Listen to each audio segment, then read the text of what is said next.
Hello, everybody. It's pretty late right now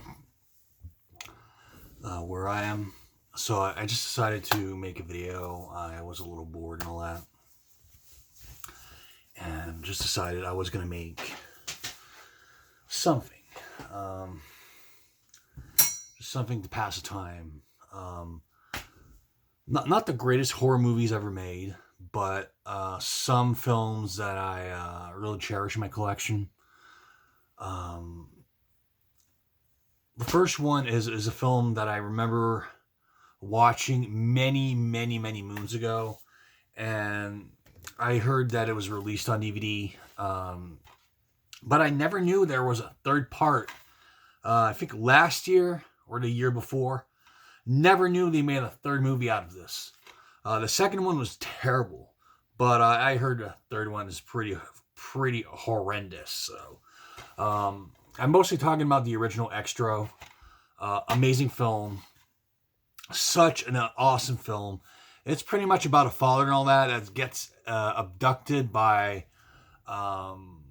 aliens or creatures or whatsoever, and then comes back, and it's not the father. It's like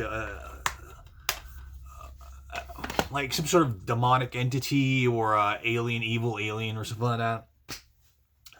But yeah, it's really good. I highly recommend to anybody out there. If you've never seen Extra, I probably would put it in my top to watch list or to buy list. I don't even know if it's on Blu-ray.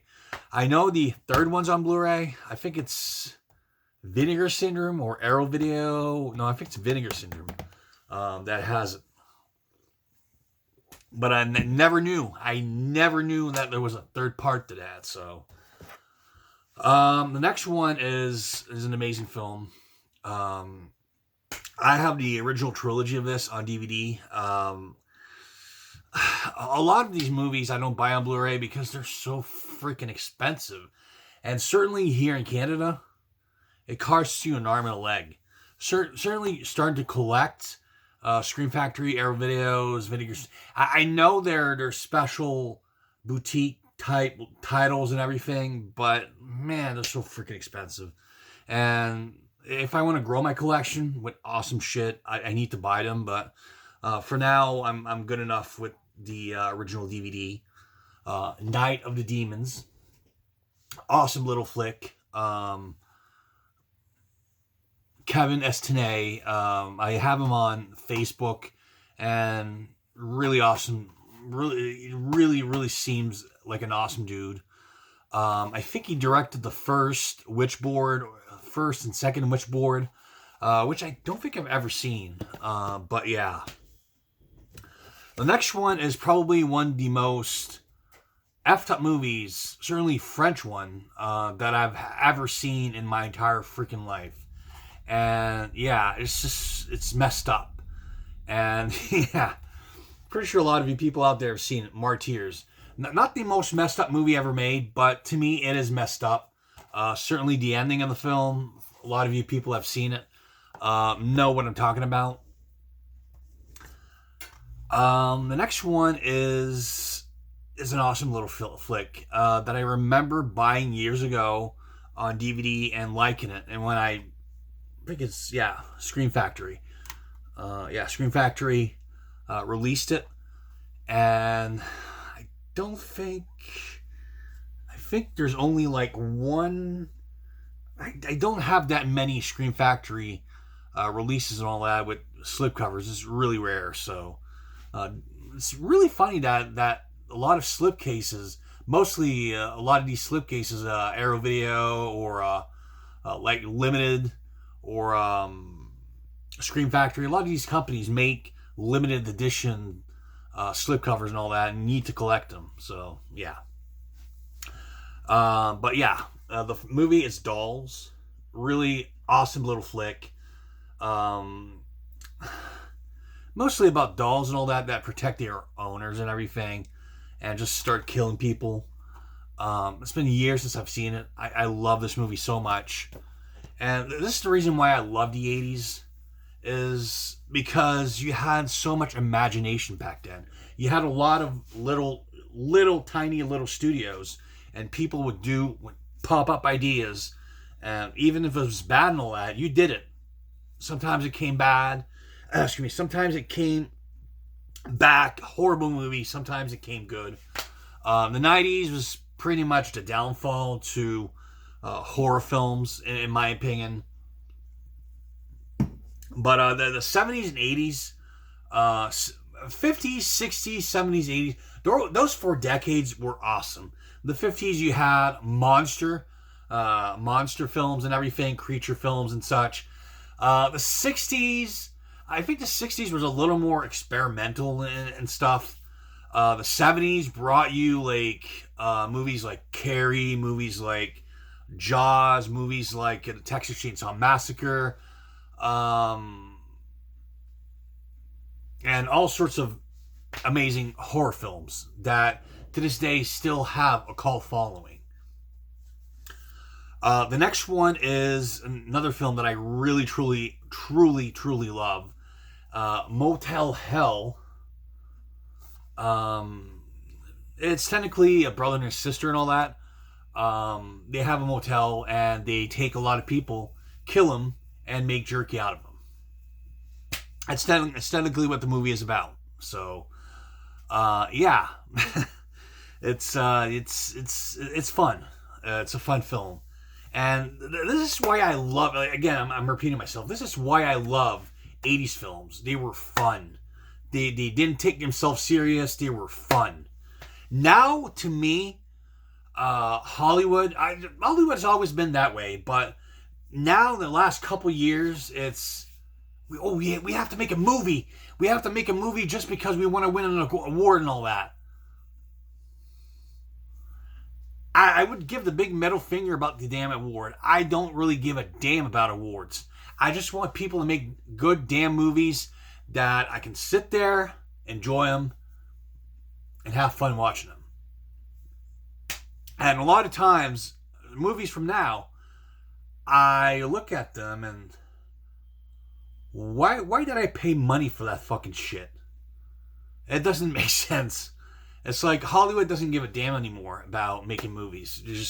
They know people are idiots, and we're idiots and all that. We'll go buy movies anyways.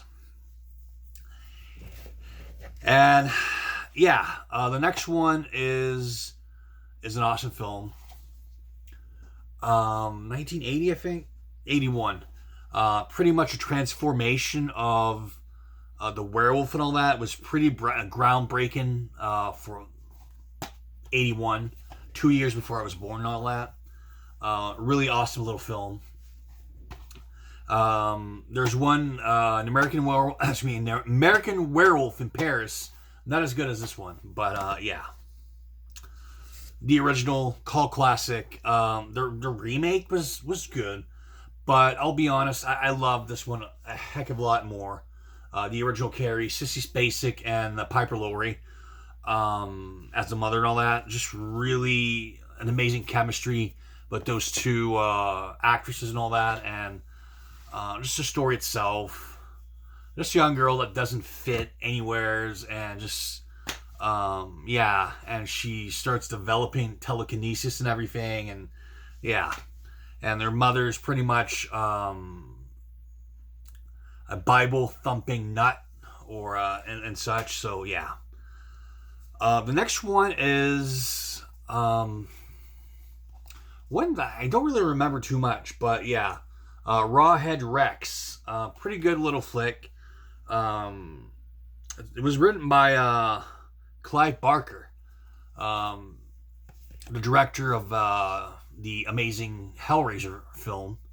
I think he directed the first, and I don't know if he directed the second one, but I know he directed the first one, and he was the original author. It's a rare occasion that the original author and all that writes the script and such for for a certain movie, an adaptation to his book, and then directs the movies, the movie, I should say. The next, I would say this trilogy right here is such an amazing trilogy of films. Rob Zombie, House of a Thousand Corpses, The Devil's Rejects, and Three from Hell. Um, Probably one of the most messed up movies, mainstream wise.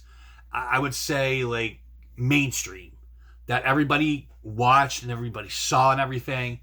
Not the most fucked up movies ever made, but I'm mostly talking about mainstream type stuff and all that, because these are not movies meant to be seen by little kids and all that. They're really freaking messed up. So yeah.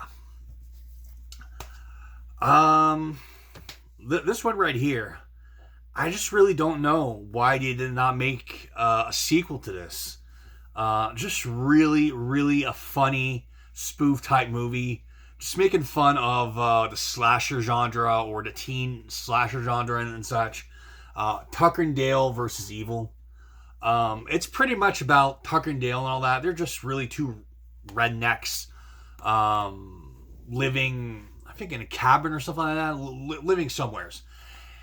And a whole bunch of kids, I think they rent a cabin or they go somewhere whatsoever, and they start meeting Tucker and Dale, and a lot of them die, but a lot of them die stupidly. They just basically, like, Tucker and Dale have nothing to do with their death and all that. It's just like stupidest morons ever. Stupidest kids ever. But it's just really, it's a really, really fun film. Certainly a film that does not take itself serious, but it does not get talked a lot about. It's just an awesome film. The next one is an Australian, this was an Aussie film.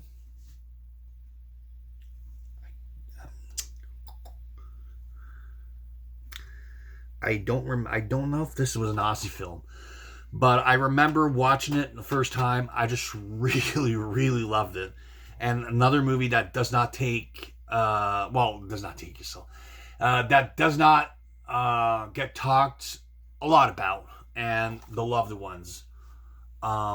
Just an awesome little flick about a girl and all that gets rejected, and just pretty much asks a boy and all that to the prom, and if I can remember the story itself, he doesn't want to, and then she forces him to go to his house and he torture him and everything. Yeah, pretty awesome little flick. It's something different that you don't see a heck of a lot. Just like Murder Party. It's films like that you don't see a lot.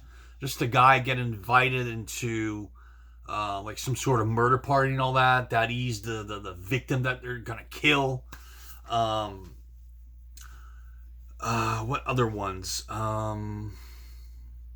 Probably one from, I think, the 80s. Violent Shit. I do own all the films that do. I think it was, I don't remember who released it. The DVDs and all that. I think it was Synapse Films. But yeah, watch the first one. They're bad. Oh my god, they're so bad. But they're basically, they have a cult following and everything. A lot of horror films from the 70s and 80s have a humongous cult following. So yeah. And last but not least, I had to put this in my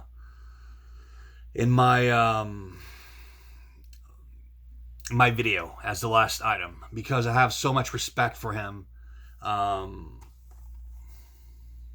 What's it called? Never Sleep Again, the Elm Street Legacy.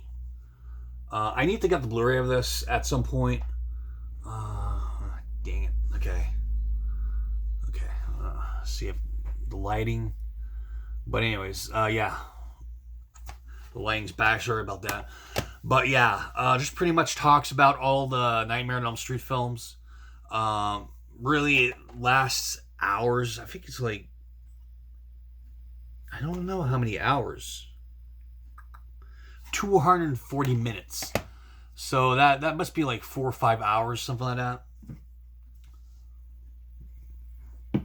But yeah, Wes Craven, just Wes Craven in the late '90s, just pretty much he gave a shock to horror film, and the other way, pretty much he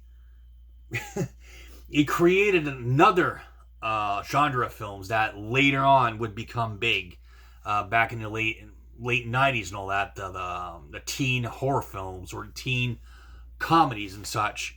But Scream was awesome. The sequels, certain sequels were good, but certain sequels were not as good. But the first Scream and all that was amazing. People Under the Stairs, a lot of people don't talk about that film. Just really an awesome, and you don't see a lot of black, African American type movies in horror.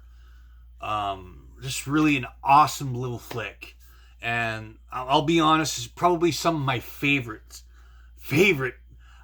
comedies, like TV shows and all that, are like Family Matters and Fresh Prince of Bel Air, The Jeffersons, and Hangar Mr. Cooper. Man, so many black, either horror actors, horror comedians, and such. Just amazing.